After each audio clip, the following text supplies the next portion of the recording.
The first time that I went through the temple for my endowment, I left feeling both overwhelmed and a tad underwhelmed. I expected it to be this crazy spiritual experience that it just wasn't. And as I talked to other members of my faith, I realized that that's a pretty common experience. So in today's episode, we're talking about our first impressions of the temple, where we are at now with the temple. And don't worry, if you haven't been through the temple, I will also share some tips on how to better prepare. Welcome to Blonde Apologist.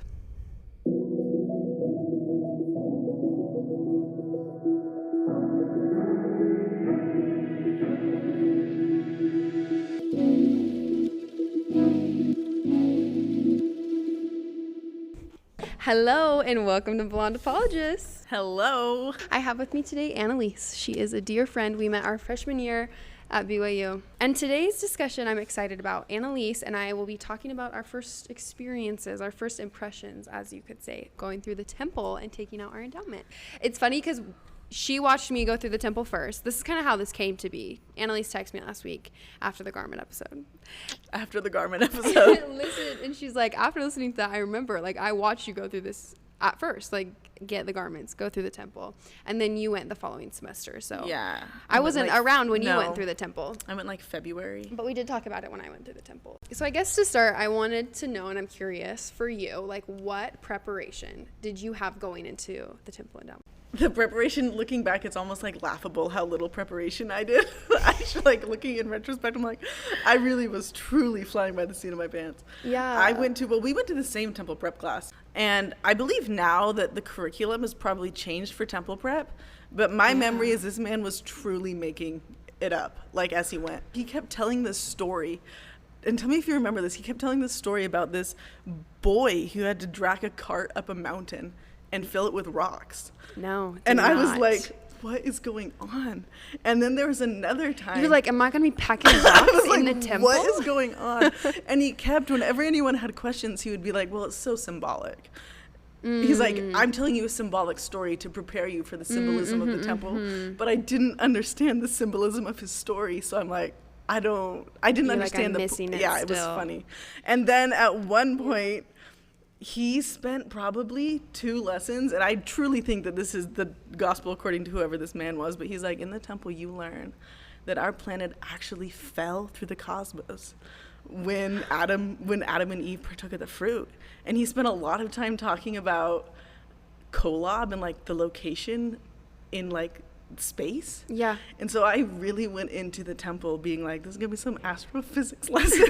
And it is not some astrophysics lesson. No, I was like, what is going on? Kolob is not mentioned one time. Not at all. Nor the planet falling. No, I think he really made that up. I've never heard.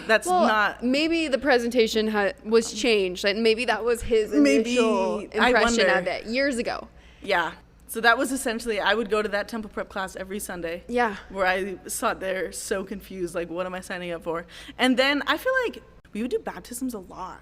Like, most of my temple prep was just going to the temple doing baptisms. Yeah, because we would walk there. No, we did. Yeah. We'd go, like, every week. We would go. Yeah, we went every week. We were look at so us. I'm so devoted. proud of us. And we would walk to the temple. Yeah, and we would walk to the temple with our wet hair, and it was freezing, Lauren. Our hair would freeze on the walk back, but we were committed. That is so funny. And do you remember at the time? I've actually never done baptism since then, but we would wait for like 3 hours. No, it was horrible. I do remember that. We would go to the Provo Temple. We'd walk over there. And now that you're saying that, like, so much of my revelation my freshman year of college really did come sitting in that. We'd sit there in those pews. And we would, like, open up the scriptures and we would just read. Did they have ensign articles there too? I think they had the ensign. Which is strange because I feel like in my temple in Oklahoma at baptisms they only had, like, the Book of Mormon and the Bible there, but, like, I have a distinct memory of they would reading have articles while sitting on the pews. And I wonder if they just needed to have more reading material for the children. No, the children. Yeah, the good times. But that was my temple prep. I went to the temple a lot to do baptisms. No, I love that. I think that was probably the most useful thing I did. The most useful. You mentioned he, like, everything. You would ask him a question and he'd be like, it's symbolic. I think it's hard because we definitely have a culture in the church for years now. It's been like hush hush. We don't talk about the temple. And I really feel like in the last decade we've seen a shift from that. Like even our prophet, I feel like they are talking way more about the temple and, like, making it very clear, like, these are the covenants that you're going to make. And yay, that is good. Like, I promote that change. it's funny because there are certain things we covenant not to speak of or talk about. And let me be clear, in this episode, we are going to only talk about things that are appropriate for us to talk about, which is most of the things that we do in the temple. Yeah, it's probably like, what, 1.5% you actually can't share? No, yeah, totally. It's so small, less than 5% for sure. I think it's better to be more open, to talk more about what's going on so that people are prepared. Because I agree, I did not feel well prepared. And then after I got home from my mission, after I got married, I was serving in a BYU ward with my husband, and I taught temple prep. And I'm like, I took that job so seriously. Right? Part of the purpose of this episode too is just to be like, okay, listen, if you didn't feel well prepared, like, you can still go and continue and have good experiences in the temple, and maybe make up for what you missed the first time. It's bad. So yeah, what were your first impressions? So the other thing that I feel like I completely missed on this, and if I could do it again, I would change it. But I was just like a crazy busy freshman in college. And so my parents came to Utah to go through the temple with me. And my mom was like, I have extra of everything. I'll just bring it all. And so I didn't go to Deseret Book. I didn't buy anything beforehand. I didn't buy any of the ceremonial clothes. I didn't even buy a temple dress because she had one. Yeah. And so I hadn't seen like anything. And so I show up at the temple completely like zero. And I see people like fully dressed in like the ceremonial temple clothing. Yeah. And I was like, what have I signed up for? I'm like, this looks horrible. Right? Because like, anyway, so I wish, so like, true. I 100% recommend going and, like, buying your temple clothes. Yeah. Or at least, like, if someone's going to give you their temple clothes, like, you can look at them. Yeah. And I just, like, my mom came from out of town, and literally I think my parents, like, picked me up when we went to the temple. Like, it was, like, there wasn't any time. And the funny thing, too, is when it's your first time, you're, like, so confused what's going on. And so your mom is, like, dressing you. Like, someone is there, like, doing it for you. And you're like, what is happening? Like, it's a little shocking a little bit. No, it's for sure shocking. And I remember being in the temple. Obviously the initiatory was a good time. Yeah, me too. The initiatory is always a vibe. That's a good time in the initiatory. But you get to the endowment, and I think I probably should have had like a bigger breakfast. I remember being hungry. And I remember at one point, because I had no idea really at all what any of this looked like. At one point, I lean over to my mom, and I'm like, what? And she said that. I was like, what is going on? No, I was like, Mom, what is this? And she said, and bless my mother's heart, but she said something along the lines of like, you need to be reverent. And I was like, I'm not feeling reverent. Like, what am I signing up for? Because so you just kind of, now they tell you what you're covenanting to do before it starts. But back then, bro, you just like were going. And I was like, what did I just agree to? No, totally. Like, I don't even know if I'm agreeing to what I want to agree to. No, and that criticism is real and so valid. And I feel like the church was like, okay, we need to make sure people understand what they're going in to do. And so now you can go literally on LDS.org and read what the 5 covenants are. Totally. And they're out there. And it's hard because I feel like critics would say, like, no one's going to get up in the middle of the endowment and leave, even though that option is always there. They're like, if you want to leave, like, go ahead. But I do think, like, you should understand the covenants that you're going to make before you go into it. Right. And I wish I would have. Oh, same. I think I would have had a much better experience. Because after that moment where I was like, Mom, what? I was like not present. He's like, be reverent. My mom's like, Annalise, be reverent. Because I do not have a whisper voice. God did not bless me with a whisper voice. So I'm sure I essentially yelled that. And my mother's like, Annalise, could you be reverent? Shut up. We're on the front row. That's too good. So I definitely like that. It was like a shocking experience. And I remember getting this slush from my parents. Were like, do you have any questions? And I was like, no. I don't have a single, like I don't even know what to think. I'm like, what did I just sign up for? Is essentially what I thought leaving the temple is like, what did I just agree to? And I've got a whole new underwear. Like, bruh, I don't know if I'm down.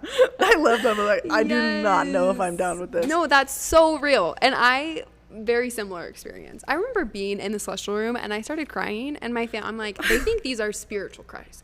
They think that the spirit is touching me, but no, I'm overwhelmed. These are overwhelmed, anxious tears. So, yeah. And I remember when you came back. What do you remember? It was so funny. I think who was over? It was like me and Katana were over at your house. or your apartment, and Gretchen was there and Beth was there and probably Allie was there, and you like flashed your garments. You like pulled your shirt over and it was so funny.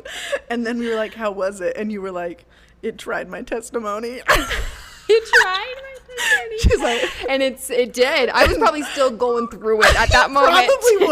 You probably were. Which honestly, hearing that from you when I was going to the temple, I was like, well, if it tried Lauren's testimony, I guess it could try mine too. I'm like, maybe this is normal. Yeah.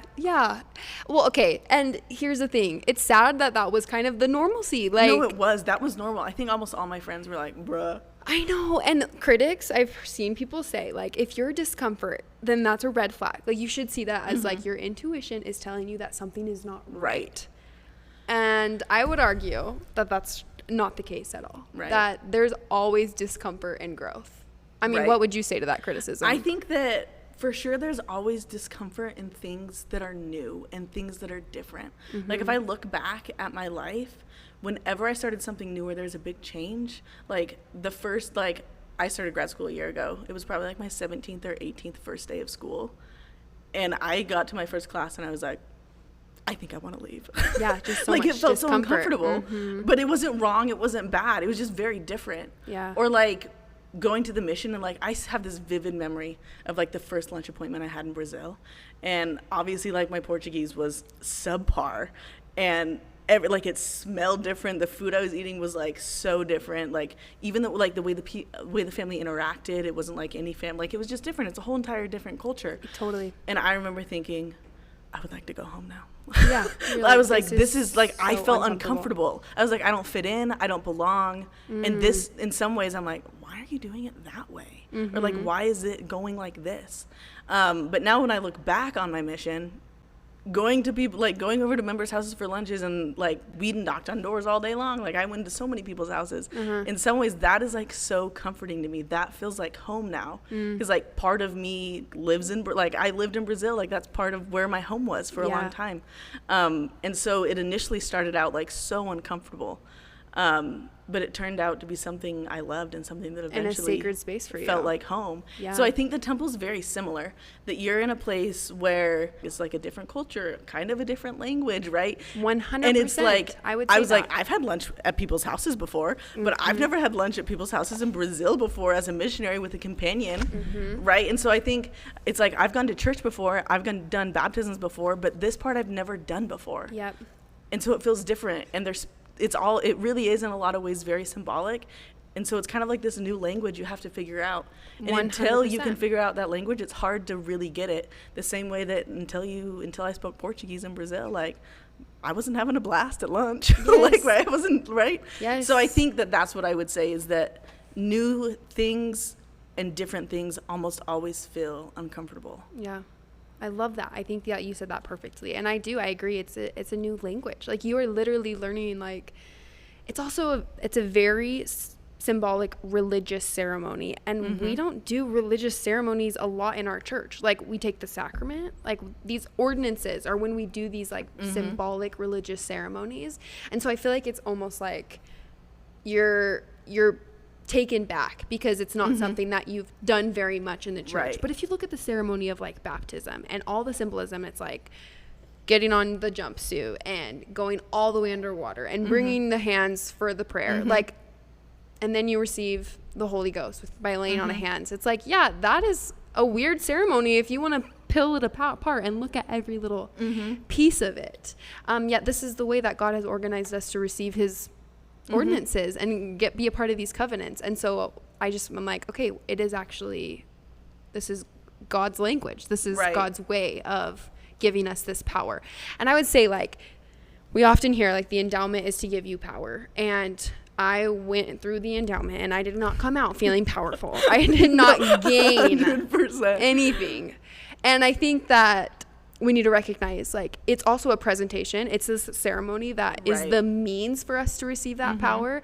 But that power comes through exercising those covenants over a lifetime. Yes. The one other thing, when you were talking about how, like, it's very, like, if you compare it to a baptism ceremony, like, maybe baptism is a little bit different. But I also think in our church, we don't have a ton, like, if you go to church on Sunday, there's not a lot of, like, symbolic clothing that happens. No. Or, like, that sort of ritual doesn't happen on Sunday worship. Yeah. But if you went to mass, Yeah. you would see like symbolic clothing being worn and like a ritual being carried out. So or true. if you kind of study Judaism, there's a lot of like very symbolic things that they do that are ritualistic. And so I think maybe some of those things are more analogous Yep. to what happens in the temple, that if you had gone to mass your whole life, it wouldn't be weird to see someone wearing like, I'm not exactly sure what they're called in the Catholic Church, but Yeah. whatever their robes are, right? Yep. Because you've seen it every Sunday, whereas in our church, everyone wears like Their suit and tie. and like a skirt and a dress, and so Yep. it's relatively normal clothing. And so you've never seen that at all growing up, and then all of a sudden you're in a place where people are wearing symbolic clothing, and it's not super common Yep. at first. And I love that you brought up like other faiths, like in Judaism and Catholicism, because it's cool for me to see some of these parallels that have been passed down through centuries and centuries, through all of these different dispensations, because this is truly what we believe to be Right. something that God gave from the beginning of time with Adam and Eve. Right. And every culture has some like tie to Oh, what for we do sure. in the temple. When I was at BYU, I took this class. It's called A Survey of Judaism and Islam. I recommend it to everyone. I loved it. Crap, I And- gotta go back. Gotta go back. I can't remember the professor's name. He was a great guy. Oh, Jeffrey Chadwick. Okay. Jeffrey, if you want to come on the podcast, let me know. And there was a couple times where he would like be explaining, because there's a lot of religious holidays in Judaism, and he would like kind of put up pictures of like what it would look like for a Jew to celebrate these.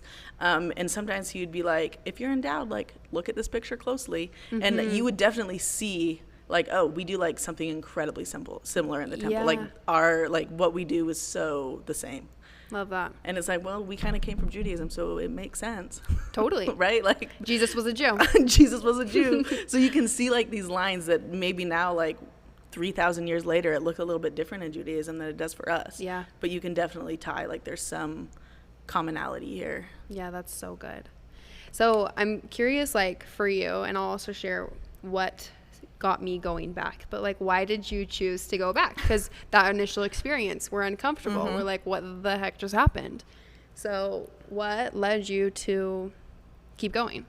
I think the main thing is I left the temple, and I also feel like, and this is going to sound so bad, I left the temple and I was like, this is the most overhyped place on the planet.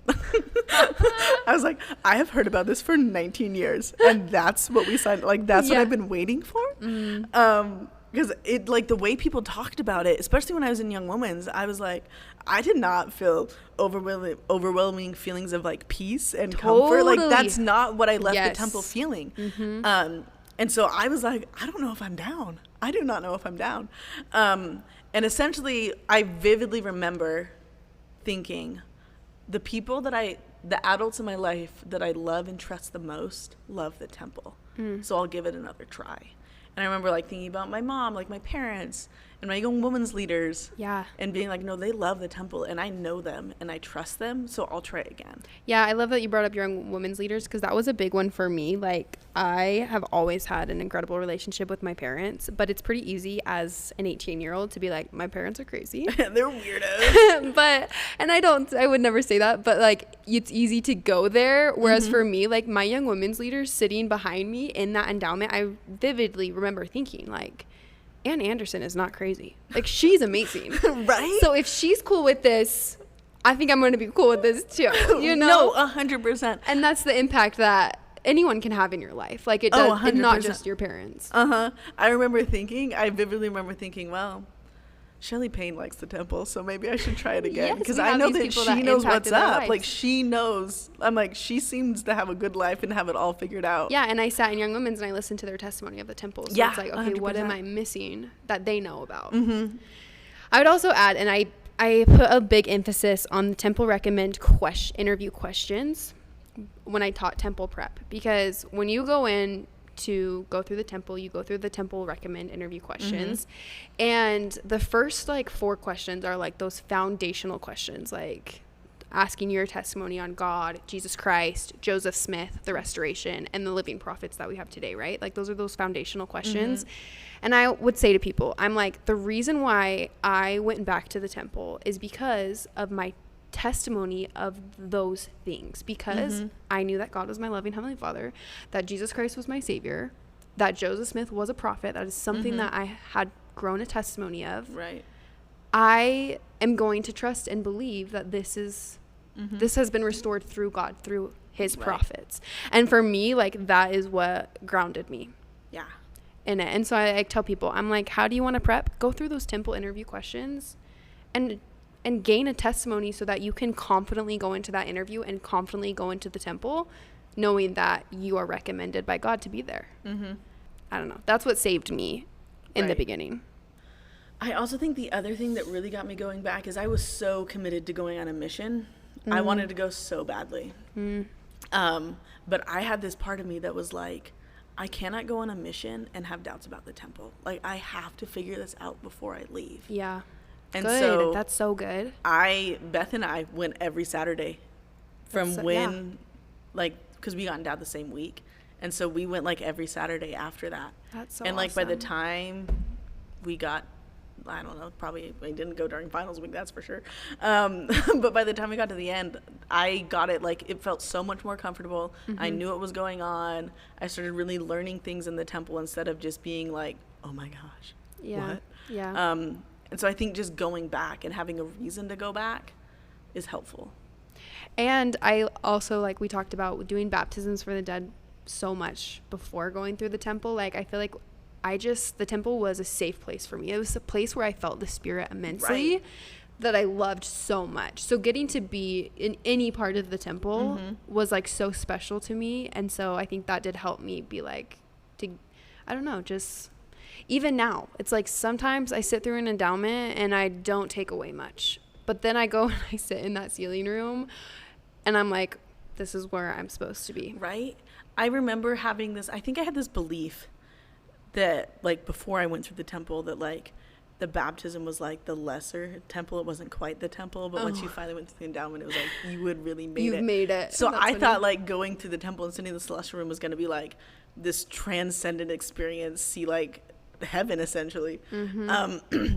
And after a couple weeks of going to the temple, I was like, it's all the same. It's all, yeah, I like, love that. waiting for baptisms, you can, like, it's just the same as sitting in the celestial room. And obviously the covenants that you make in the endowment are different than baptisms for the dead.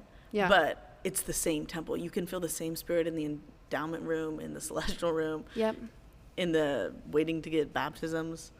In the waiting room of the temple, right? Like, there is just this holiness. Even I swear on the grounds, any ground of the temple. Right.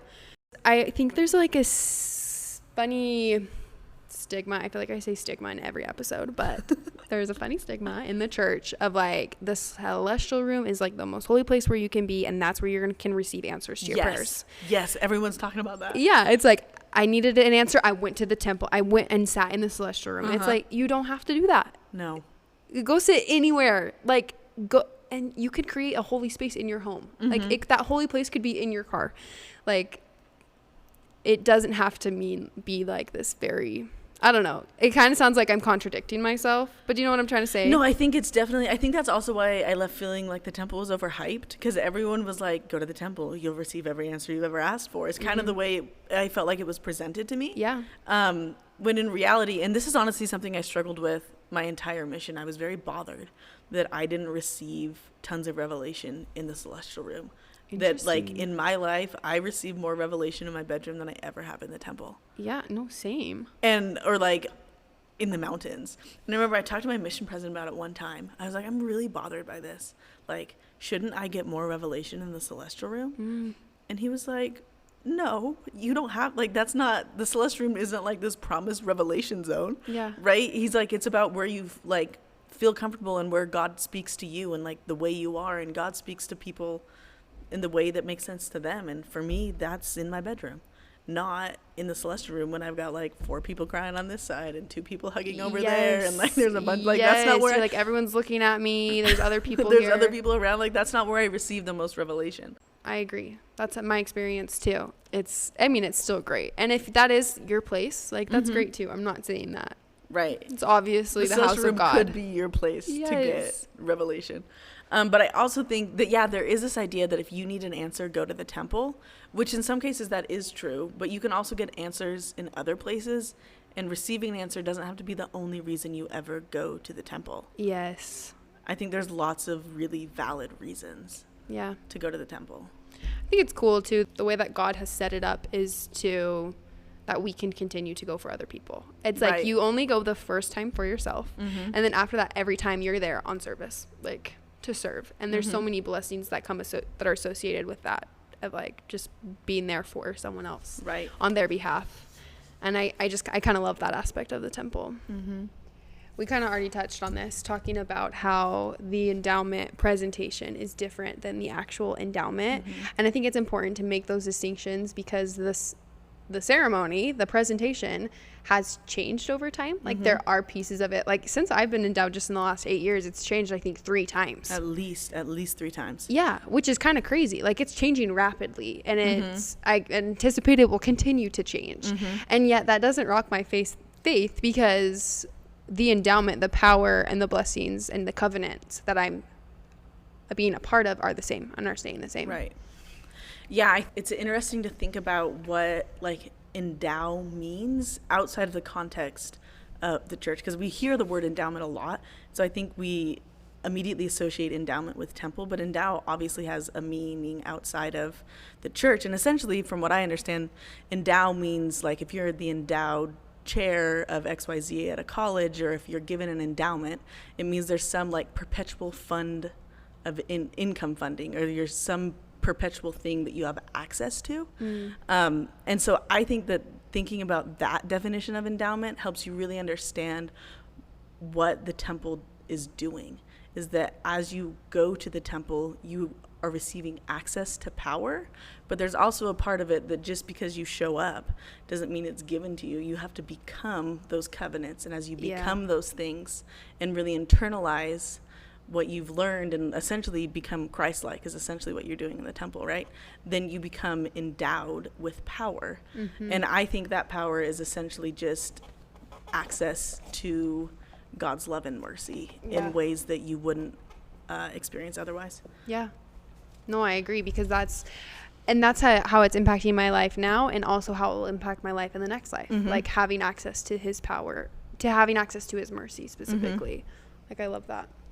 And I also think, I know that there are some criticisms that it's like, well, why would God give more access to his power to some children than to others? And I think that the access to his power is available to anyone who wants to do it. Anyone who wants to consecrate their life to Christ is going to be endowed with power as they go through the temple.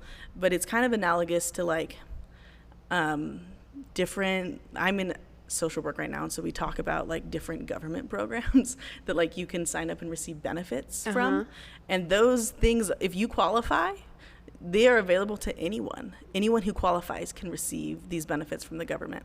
But if you don't ever sign up, then you'll never get them, so you don't have access to those benefits, but it doesn't mean they're not available to you. In the same way, like if you don't ever put in the effort to become like Christ and go to the temple and internalize those covenants and internalize this commitment to God, then you don't have access to the power. At some point, there's work involved, I guess. Oh, that's so good. You're so wise. I love like your experience in social work. That's a good comparison to it. Because it is available to all of God's children, and I also want it to be encouraging. Like I don't want this episode to be like, oh no, be scared to go through the temple. It's like, no, like it kind of shook us in the beginning. We talked about there's better preparation now. If you're on social media, I think I'm going to post on Instagram like things that I tell people to go read, books to read, things to study in preparation. But all of that to say, like, it is a wonderful opportunity, and your Heavenly Father wants to give all of these blessings to all of his children, and he's actually created a way that all of his children can have those blessings, which is why we do proxies every time we go to the temple, right? Because it's like, you know what, those people didn't have that opportunity, and so now, and even in the next life, they then have that opportunity. This is the most inclusive faith in the world, right?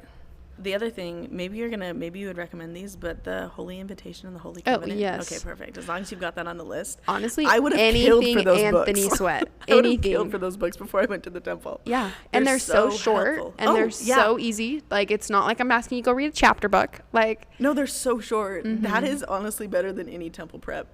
I agree. I mean, maybe that was sacrilegious. Just read those books. They're available. It just depends on your teacher. Yeah. Like, we got my bishopric guy. Some teachers are better than others. Oh, this is kind of completely off topic, but I was thinking about this recently when I was thinking about the temple. And this kind of ties way back into this episode when we were talking about discomfort with the temple. And I had an experience maybe like 3 summers ago, where I had been learning a lot about Judaism simply because it fascinates me. That's awesome. And I learned about this one practice in Judaism that at first I found like very interesting, like, oh, that's like kind of cool. And then I was reading about it on this Judaism, How to Keep the Laws of Judaism blog. And then you had to like, it like had the scriptures in the Bible that from the Old Testament that like talked about that. And this practice, in my opinion, is a little bit like oppressive towards a woman. It's this practice where when you're on your period, you cannot be touched by your husband for the time you're on your period and for 7 days afterward. Okay, yes. And all of a sudden, when I realized, I was like, my God, the God that I believe in, at one point decided that this was the way to do it. Like, those scriptures are in my scriptures. Yeah. Like, that's what it says. It says that I'm impure when I'm bleeding. And I'm like, that feels like the most oppressive, anti-feminist thing that I've ever heard. I'm like, that's not the God I know. Like, the God I know is empowering. And so I genuinely had like this mini crisis about it. Yes, I want to know how you reconciled it. I was like, because now I'm having a crisis. I was like, wait, like, obviously we don't do this anymore, but if God is the same yesterday, today, and forever, like, am I oppressed? Like, am I in this anti-feminism situation and I just can't see it? Like, can I just not, am I just blind? And I was like it just like bothered me. Yeah. And I was trying to like figure it out, and I like couldn't. I was like, well, either he's oppressive or he's not. And like that to me, like every part of my body says that deciding that a woman is impure and untouchable while she's on her period is oppressive. So I think I'm leaning towards oppressive, which is like, I was like, I hate that idea, but that's literally what I like, the way I reasoned through it. I'm like, that must be the way it is. So then finally one day I was like, let me hold something else constant in this like thought thing. Okay. And like the way I was like processing this, I was like, instead of deciding that this practice is oppressive, because that's what I had been holding constant as I was trying to like work through this, let me instead hold constant that God empowers women and that God is the same yesterday, today, and forever, and that he loves his children. Let me hold him as a loving Heavenly Father constant. Okay. So then I thought for a long time, and I was like, well, this was something that happened 2,000 years ago, probably closer to 3,000 years ago, honestly, when life was completely different. But I don't think that there's any evidence at all that the marriages happening then were done because of love, right? A lot of it was just purely, we need to procreate. No, I know where you're going. And then nobody also had baths. Part of this Jewish law is that you have to like bathe at the end of it. You have to completely submerge yourself in water. And I was like, you know what? Maybe if I lived 3,000 years ago, having a time where I was completely separated from a husband that I probably didn't love, hopefully I respected, and I got a bath at the end of my period, like guaranteed for the rest of eternity, that I was going to get a bath when nobody was getting baths. Water was such a scarce resource, but I got one. I was like, you know what? Maybe this gave women a lot of power. Yeah. In the sense that they were able to, like, during that time, they wouldn't be with men. They would only be with women. Yeah. They would get their girl time. I love it. I just had, like, this moment where I was like, it's so easy to look at something and judge it with my eyes and my understanding and my context. But if I even put I came to that conclusion in probably 10 minutes. It was not that hard to come up with that scenario. And I'm sure there's a bunch of other ones that you could come up with. No, of course. Right? That there's so many different ways to look at things. And I think that looking at it through my own eyes, you can so easily put your context and your life experiences on something that happened 3,000 years ago, which isn't the way the world works, right? Anyone who studies history knows that you can't judge history by today's morals. You have to judge it by the morals of its time. Yeah. And so I think if you take that to the temple, that you can go to the temple and be like, maybe this isn't the God I know. Maybe this doesn't feel like the God that I came to know at girls' camp, or the God that I came to know when I was in high school. And it's like, well, maybe it's possible that there's more to God, and maybe it's possible that I don't understand what's going on. Yep. And so, or not that I don't understand what's going on, or that I don't have a full understanding, or that things are happening that I just don't have context for. And so as I have like studied other religions, I've recognized, oh, there's like a ton of like analogous things to our temple ceremonies in other religions. And that to me is like testimony that like this is truly something that's been passed down for a really long time. Yeah. But also that like God talks to his children throughout time, and that understanding the way he does that and how he has done that in the past is helpful in me understanding him today. Yes, I love that so much. And continuing on with talking about like how did God view the women when they were on their periods, it's like, oh my gosh, did you see them as like these gross dirty things, right? Like impure. It literally says that you're ritually impure. Yeah, in our Bible, you. in our KJV, guys. It's like in Deuteronomy. And I love like the insight that you got to. And it's also like, let's look at the New Testament, and when the Savior comes face to face with a woman who was known to have the issue of blood and known to be impure, how he reacted to her is telling to me how God feels. He didn't find disgust in her. Right. No, he went to her and he was like, yeah, I think that God has commandments and laws and principles or whatever that benefit the people in their time. yeah. Which is why we need a prophet, everybody. Yeah, that's why we believe in a restoration and continual restoration and revelation. It's a beautiful thing. Oh, it's so good. I wanted to ask you too, like what does the role of temple worship play in your life now? We went through the temple for the first time, like what, 8 years ago? It's about 8 years ago. That seems crazy. Which is wild to We're me. old all of a sudden. I know. Doesn't it feel old? Yeah. But yeah, what does it look like now in your life? Yeah, I think that, like, kind of like we mentioned before, I don't think the temple's ever been the place where I feel like I get the most revelation. Mm-hmm. But to me, temple worship, like the reason I go to the temple, one is it's a great place. If you go through the endowment ceremony, you're learning a lot about the plan of salvation. And so I go to the temple to learn about the plan of salvation. Yeah, get an eternal perspective. Yeah, kind of get an eternal perspective. Sometimes I go to the temple just because it's a place where no one can contact me. No one's even going to talk to me, really. Yeah. And you can just like be complete. Like I can think really well in the temple.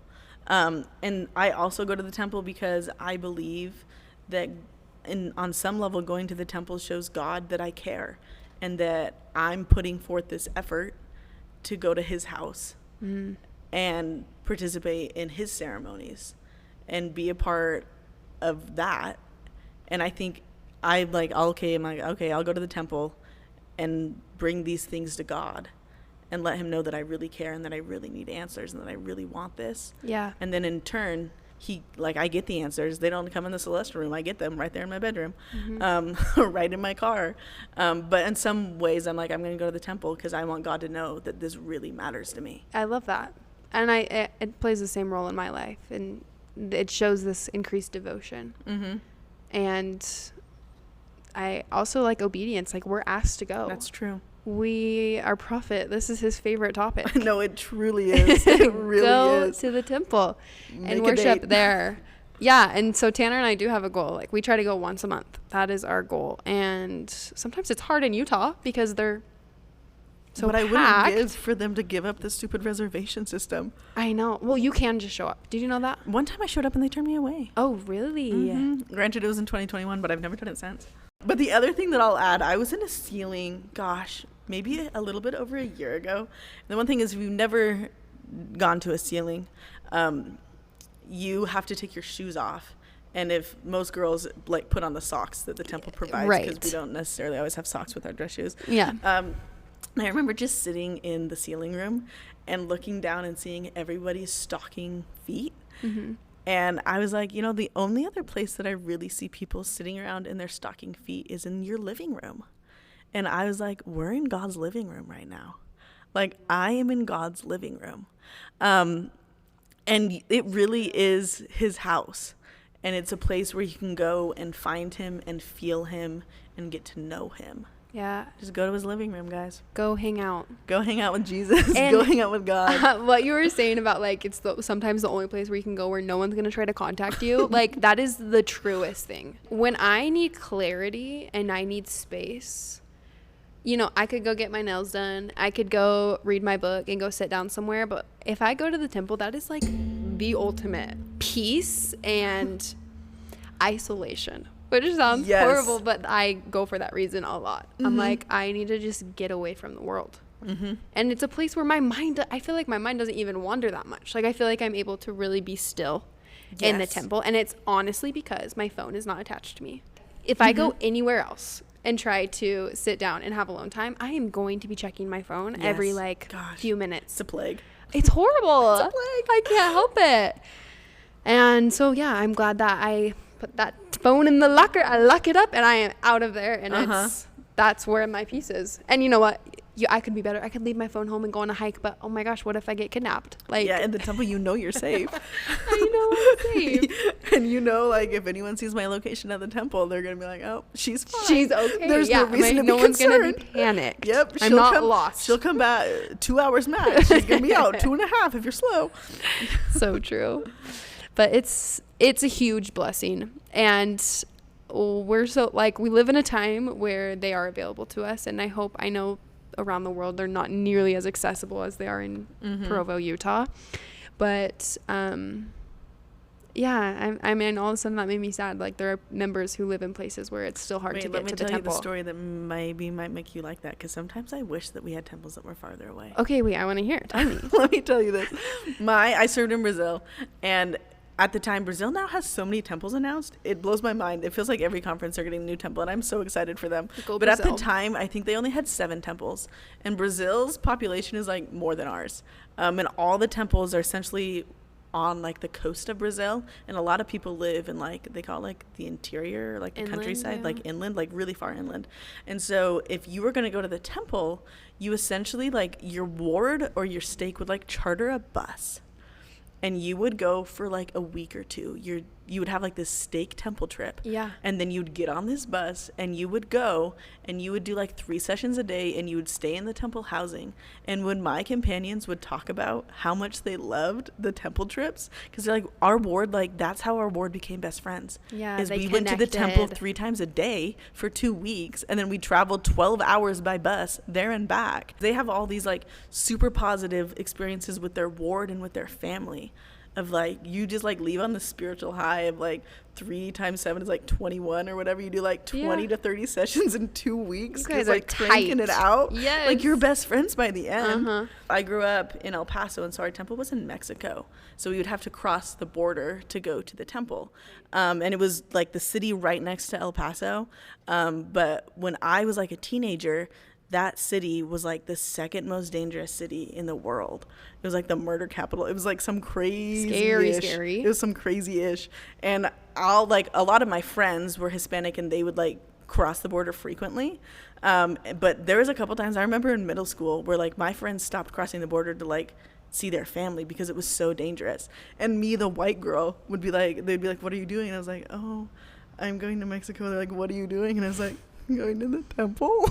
They would be so shook that we were going, because it was so dangerous. There was like 1,000 murders a month going on in that city. Oh my gosh. But this is wild. No, you had your own pilgrimage. And then you'd wait for hours on the border to come back, and like, it's the only reason I had a passport when I was 16, because like, that's the only way I could get back into America after doing my baptisms for the dead. Wild. But I kind of liked it. We would all like, it would be like youth trips, right? And you just sit there with all the people in your MyMaid class in the car, and you'd like cross the border and you'd see them. They were like in full, like all the policemen were always in like full riot gear over there. And you'd like drive through the streets and you'd like get to the temple, do your session, and like leave, do your little baptism.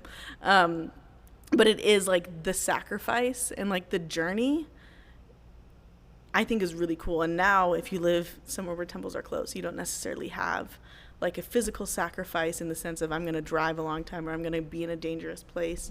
But you do sacrifice other things. Well, just to be temple worthy. There are sacrifices. And of course, I want to be making those sacrifices. I want to make it to the temple, but everyone has their sacrifices that they're Right. making. And I think if you live somewhere that's close, the trek is not necessarily physical. It's like a spiritual trek to get to the temple.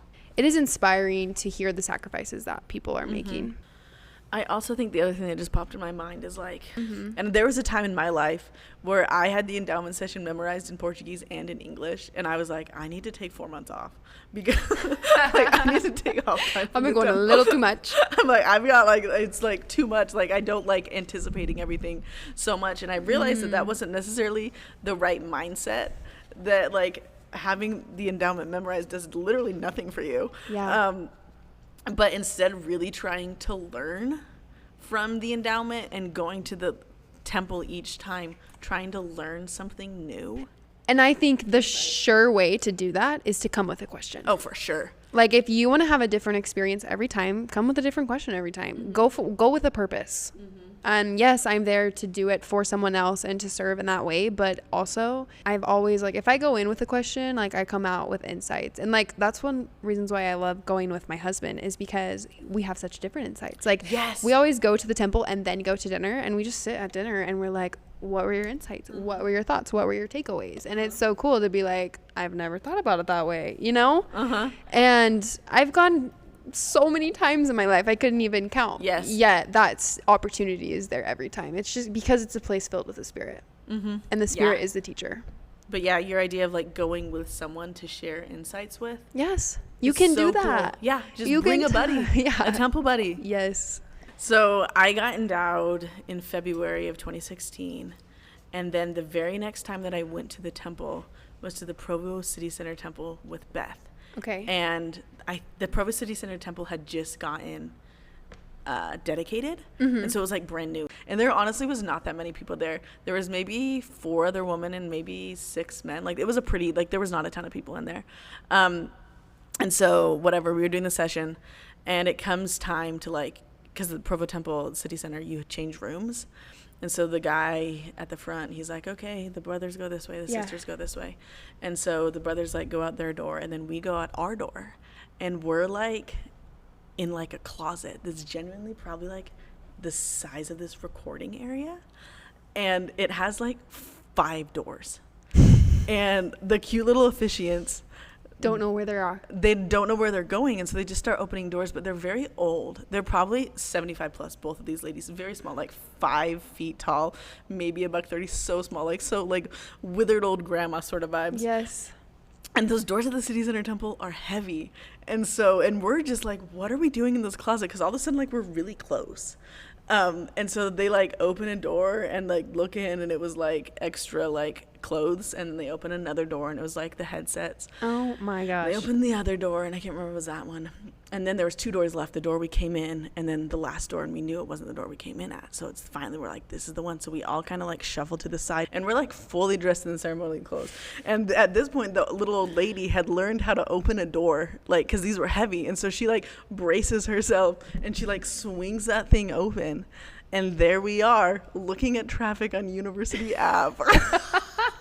Oh my gosh. I was like, what? And then this little old lady Please tell me she was able to close it fast. She was trying to, but she couldn't because they had, like, the anti, like, not slam thing mechanism on it. Yeah. So she's got, like, all of her weight, and we're just, like, deer in the headlights. And I was so awake Looking at for the the cars rest of the running by. session. It was so funny. I was like, what is going on?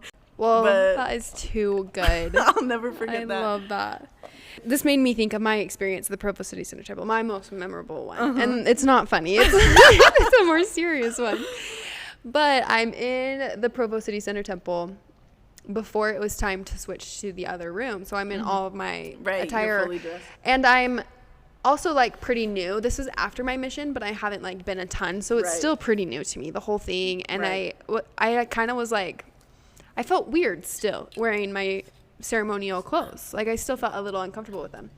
And it's time to go to the other room. I have to pee so bad. So I'm like, while they're walking up the stairs, like, I'm going to ask to run to the bathroom. So I asked the lady, I'm like, can I go to the bathroom? And she's like, yeah, it's this way. She, like, shows me where to go. And I, like, go to this, like, private bathroom that's, like, right Ooh, there. special. I know, it was, like, this really, really nice bathroom. But it's just, like, one private one. And I pee really fast. I wash my hands. And I turn to go to the door. And there is a full-length mirror right there in the bathroom, and I am looking at myself, and I'm seeing what I'm wearing. And remember, like, up until this time, like, I'm uncomfortable with what I'm wearing. Like, I'm like, this looks psycho. But here I am, and I'm looking at myself, and I get this overwhelming feeling of the spirit of, like, this is so special. And, like, I am dressed as if I'm royalty. Like, I really did feel this, like, this is beautiful. And it was this really change moment for me, because up until this time, it didn't seem beautiful to me. I was like, what the heck? I hope my crush isn't in the temple today. Literally, I'm like, I hope I see nobody I know. Literally, I was like, this is so embarrassing. But that was a changing moment to me. It was seeing myself completely dressed in that mirror, and it so changed beautiful. for me. I'm still waiting for that moment. I literally still go to the temple and like, Okay, I go to look the Provo so City drab. I do not look fab. I don't think I look fab. It's not like I'm like, I have never looked better in my life. Like, no, I do not feel very feminine either. No. And I'm not going to lie. Like, when I found out that I was getting sealed in them, I was a little disappointed at first. Oh, same. But I felt like I looked so hot on my wedding day with my hair and my makeup that even once I put everything on, I'm like, I still look so good. And I just went to a sealing for a family member just a few weeks ago, and when that bride came in, I'm like, you are the most beautiful thing I have ever seen. And it's cool to me to see that shift in my brain of like where I'm at now. And again, I'm not saying like I would not be choosing to wear those things outside of the temple. There's a time and a place for them.